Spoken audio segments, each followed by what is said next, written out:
the forgiveness of sins, according to the riches of his grace.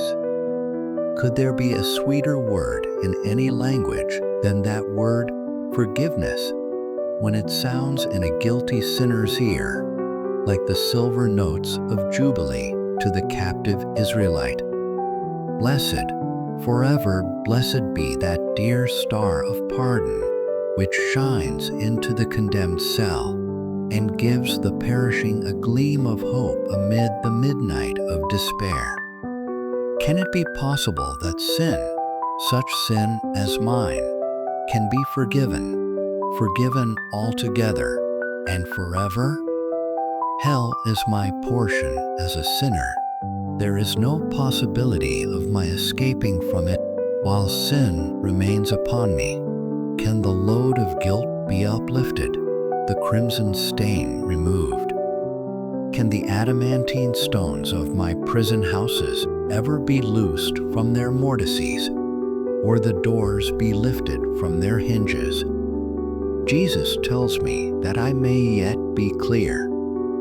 Forever blessed be the revelation of atoning love, which not only tells me that pardon is possible, but that it is secured to all who rest in Jesus.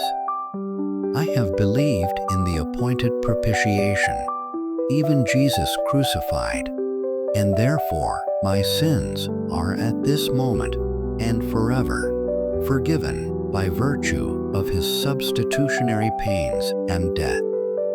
What joy is this? What bliss to be a perfectly pardoned soul!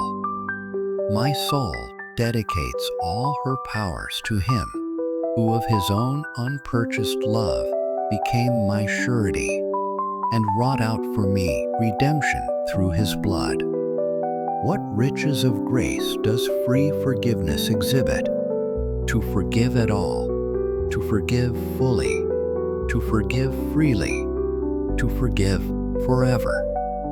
Here is a constellation of wonders, and when I think of how great my sins were, how dear were the precious drops which cleansed me from them, and how gracious was the method by which pardon was sealed home to me, I am in a maze of wondering, worshiping affection. I bow before the throne which absolves me. I clasp the cross which delivers me. I serve henceforth all my days the incarnate God, through whom I am this night a pardoned soul. Joshua the high priest, standing before the angel of the Lord. In Joshua the high priest, we see a picture of each and every child of God who has been made nigh by the blood of Christ and has been taught to minister in holy things and enter into that which is within the veil. Jesus has made us priests and kings unto God, and even here upon earth we exercise the priesthood of consecrated living and hallowed service. But this high priest is said to be standing before the angel of the Lord, that is, standing to minister. This should be the perpetual position of every true believer.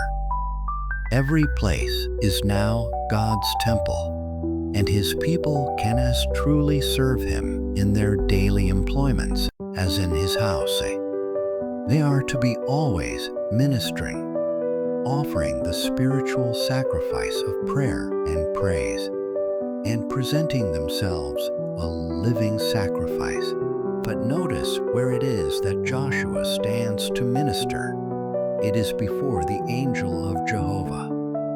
It is only through a mediator that we poor defiled ones can ever become priests unto God. I present what I have before the messenger, the angel of the covenant, the Lord Jesus, and through him my prayers find acceptance wrapped up in his prayers.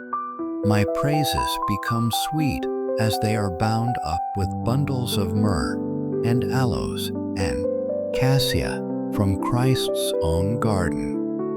If I can bring him nothing but my tears, He will put them with his own tears in his own bottle, for he once wept. If I can bring him nothing but my groans and sighs, he will accept these as an acceptable sacrifice, for he once was broken in heart and sighed heavily in spirit.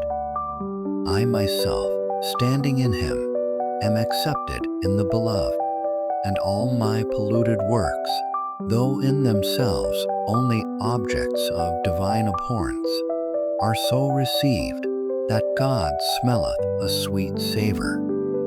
He is content, and I am blessed. See then the position of the Christian, a priest standing before the angel of the Lord.